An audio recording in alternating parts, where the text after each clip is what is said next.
اس police کی جس کی مثالیں دی جاتی ہیں خیبر پختونخوا پولیس کی، اس نے کل کس طرح سے یونیورسٹی ملازمین، شعبہ تعلیم سے وابستہ لوگوں جس میں پروفیسر حضرات، پی ایچ ڈی ڈاکٹرز بھی شامل ہیں، ان کو ٹیکل کیا، ان کا احتجاج جاری تھا، اور کس طرح سے کے پی ہاؤس کے وزیر اعلیٰ ہاؤس کے سامنے خیبر پختونخوا میں، پشاور میں ان پر ڈنڈے برسائے گئے، آنسو گیس کے شیل پھینکے گئے، یہ سب بھی آپ کے سامنے پولیس موبائلوں میں بھر کر لے جایا گیا۔ اور اس کے بعد آج بھی سٹ ان دھرنا جاری رہا پشاور یونیورسٹی میں، نہ صرف یونیورسٹی ملازمین کا، پروفیسرز کا، ٹیچرز کا، بلکہ دیگر یونیورسٹیوں کے ملازمین بھی اس دھرنے میں شامل ہو گئے۔ کسی بھی مہذب معاشرے میں عثمان ڈار صاحب اس طرح سے تعلیم سے وابستہ لوگوں سے جو بڑا مقدس پیشہ ہے ڈیل کرنا چاہیے؟ دیکھیں، میں سمجھتا ہوں انتہائی افسوسناک واقعہ تھا، اور آپ نے درست فرمایا، کسی بھی مہذب معاشرے میں استاد کا ایک بڑا اعلیٰ مقام ہے، اور میں سمجھتا ہوں کہ ہم لوگ اپنے والدین کی تعلیم و تربیت کے بعد اگر کسی قابل ہیں تو اپنے استاد صاحبان کی وجہ سے ہیں، ٹیچرز کی وجہ سے ہیں، پروفیسرز کی وجہ سے ہیں۔ اور جہاں تک دیکھیں، اس کے اوپر ایک منسٹریل کمیٹی بنا دی گئی ہے، سی ایم صاحب نے باقاعدہ اس کا نوٹس لیا ہے، اور چونکہ یہ یونیورسٹی کا ایک انٹرنل معاملہ تھا، وی سی صاحب نے ایک نوٹیفیکیشن کیا، جو بھی ان کے پرکس اینڈ پرویلیجز تھے یا ان کے کچھ ایسے وہاں اخراجات تھے جو کہ انہوں نے کٹ کیے یونیورسٹی کے بجٹ میں، فنینشیل کنسٹرینس کا انہیں سامنا تھا، تو اس پر جو بھی پروفیسرز نے احتجاج کیا، اور اس کے اوپر جو پولیس کا جس طرح آپ نے بتایا جو بظاہر نظر بھی آ رہا ہے،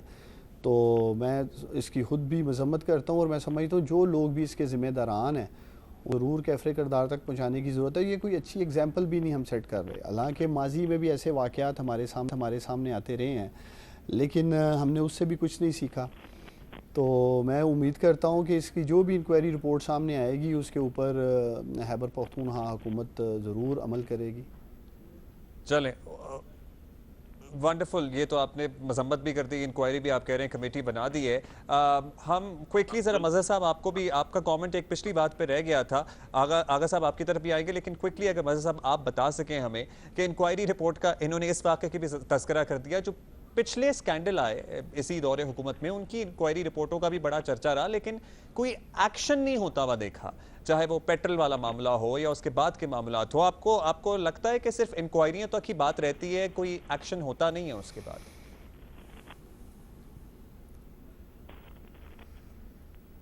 دیکھیے عبداللہ، ایک تو یہ جو پشاور والا واقعہ ہے انتہائی قابل مذمت ہے، لیکن اس کا پرابلم کہاں ہے؟ دیکھیے اگین پھر وہی میں یاد دلاؤں گا کہ وزیر اعظم نے ایک بہت اہم بات کی تھی کہ وہ آگے پولیس ریفارمز کریں گے۔ دیکھیے یہ جو پولیس کا ایٹیٹیوڈ ہے نا کہ موب کو کس طرح ڈیل کرنا چاہیے، ٹیکل کرنا چاہیے، یہ چھوڑیں یہ پروفیسرز تھے، ٹیچرز تھے، ان کے ساتھ بہت بہتر انداز میں ہینڈلنگ ہو سکتی تھی۔ ایون ایک عام کراؤڈ کو آپ کو کیسے ٹیکل کرنا چاہیے، یہ ساری ریفارمز کا نتیجہ ہوتی ہیں۔ 3 سال ہو گئے ہیں۔ پولیس تو ریفارم ہو گئی تھی خیبر پختونخوا کی، مجھے بتائیں کون سی جس پولیس ریفارمز کی بنیاد پہ، میں وہی بات کہہ رہا ہوں، لیکن آپ نے اس کے ٹرکل ڈاؤن ایفیکٹس نہیں آئے نا، آپ نے اس کو چیز کو اس طریقے سے آگے نہیں بڑھنے دیا نا۔ پنجاب میں آپ پولیس ریفارمز نہیں کر پائے اس لیے کہ پولیٹیکل کنسیڈریشن آ گئی، بالکل سیدھی سی بات ہے۔ پنجاب میں آج بھی پولیس آرڈر 2002 موجود ہے، اس کو امپلیمنٹ نہیں کرنے دیا جاتا، اس میں اتھارٹی نہیں بنانے دی جاتی، اس لیے کہ پولیٹیکل انٹرفیرنس ختم ہو جائے گی اگر آپ وہ، یعنی ایک بنا بنایا قانون آپ کے پاس موجود ہے،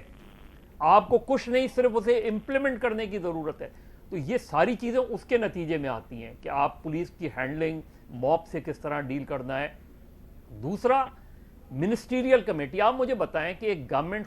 خود ایک ایسی پوزیشن پہ ہے کہ جہاں ایک انسیڈنٹ ہوا ہے، گورنمنٹ کے خلاف وہ شور مچا رہے ہیں، تو گورنمنٹ کو ایک انڈیپینڈنٹ، ہمیشہ ایسی سچویشن میں ایک انڈیپینڈنٹ کمیٹی بنانی چاہیے تاکہ گورنمنٹ کی بھی گائیڈنس ہو کہ آپ نے کس طریقے سے چیزیں، جہاں کہ یہ ہائر ایجوکیشن، اور ایجوکیشن تو ہماری پرائیورٹی اس طریقے سے رہی نہیں کبھی، چاہے وہ ہائر ایجوکیشن ہو یا لوور ایجوکیشن ہو۔ آپ یونیورسٹیز کے جا کے حال دیکھیں، اس وقت برے حال میں ہیں یونیورسٹیز۔ میں پشاور نہیں، میں کراچی یونیورسٹی کی بات کر سکتا ہوں، سندھ کی دیگر جامعات کی بات کر سکتا ہوں، آپ جا کے ان کے حال تو دیکھیں۔ تو آپ اگر جو فیوچر جنریشن ہے، اور ابھی وفاقی سطح پر بھی عثمان ڈار صاحب کے پاس وہ عثمان ڈار صاحب تو اور کامیاب جوان دونوں پروگرام ستاتے کے ہیں، سربراہ بالکل۔ بھی ہیں، اور اس میں ظاہر ہے پروونشل گورنمنٹ کا بھی جی ذکر ہے۔ آغا صاحب آپ کو شامل گفتگو کریں گے، ذرا آپ بتائیے گا کہ میں آپ اسی نے وجہ ابھی سے عثمان ڈار بہت صاحب سے فگرز بات میں بتایا کہ جی اب عام آدمی کی زندگی بڑی مشکل میں ہے، لیکن اس عام آدمی کی زندگی مشکل میں ہے، اس کی آواز یوزلی اپوزیشن بنتی ہے۔ اب اپوزیشن کے آپس میں اتنے اختلافات ہیں تو اپوزیشن کس طرح سے آواز بنے گی؟ کیا پارلیمان کے اندر آپ مسلم لیگ نون کے جو صدر ہیں شہباز شریف صاحب، ان کے ساتھ یک آواز ہیں، ان کے موقف سے متفق ہیں؟ دوسرا یہ کہ بلاول صاحب نے آج بھی کہا کہ عوام دشمن بجٹ کی منظوری کی مخالفت کریں گے۔ کیسے کریں گے مخالفت؟ حکومت کے اتحادی اس کے ساتھ انٹیکٹ ہیں، جہانگیر ترین گروپ کے ارکان بھی اپیرنٹلی ان کے ساتھ ووٹ میں شامل ہوں گے بجٹ میں۔ دیکھیں عبداللہ، میں یہ سمجھتا ہوں کہ آپ نے تھوڑی دیر پہلے بات کی پشاور میں جو طلبہ کے ساتھ ظلم ہوا، اس پہ میرے کلیگ نے، دوست نے ایک اچھی بات کی کہ کمیٹی بنی، ٹیچر تھے سر اور ملازمین تھے، لیکن اسی طریقے سے اسد کے اوپر جو صحافی ہمارے، اس کا واقعہ دیکھ لیں۔ یہاں پر یہ واقعات اور یہ سلسلات رکتے نظر نہیں آ رہے مجھے۔ اب بات شہری بجٹ کی، بجٹ کا ایشو یہ ہے کہ ایک چیز ایسی ہے کہ جو ریاست میں بہت سی چیزوں کے لیے ضروری ہوتی ہے وہ ایک علیحدہ بات ہے، لیکن ان کے ساتھ جو احتیاطی ہیں، کیا انہوں نے عوام کے پاس نہیں جانا؟ کیا انہوں نے 23 میں الیکشن میں نہیں جانا؟ اب جب اس کنڈیشن میں اس بجٹ کو، جو عوام دشمن بجٹ ہے، جو اس کو سپورٹ کرے گا تو عوام اس کو سپورٹ نہیں کرے گی۔ یہ بات تو دیکھ سکتے ہیں کہ اگر بائی الیکشن میں یہ جتنے بھی احتیاطی ہیں پی ٹی آئی کے، ان کے جس پارٹی کا بائی الیکشن آیا ہے وہ اپنے آپ دیکھ لیں نا، بدین میں جو بائی الیکشن ہوا ہے اس میں جے ڈی اے کو کتنے ووٹ پڑے، اسی لیے کہ جو ان کے احتیاطی تھے، جنہوں نے ان کے اس غلط پالیسیز میں ان کو سپورٹ کر رہے ہیں، عوام اب دوبارہ ان کو ووٹ وہاں پر دینے کا سوچ ہی نہیں رہی ہے۔ تو اسی لیے متحدہ قومی موومنٹ یا وہ تمام سیاسی پارٹیاں، وہ سیاسی فیملیز جو ایک ان کے ساتھ اس نعرے میں تبدیلی کے، اور خاص طور سے لوگوں کو، جو ان لوگوں نے ایک جھوٹا نعرہ دیا بجٹ کے معاملے پر، پاکستان پیپلز پارٹی کیا حکومتی اتحادیوں سے رابطے میں ہیں یا رابطہ کرے گی؟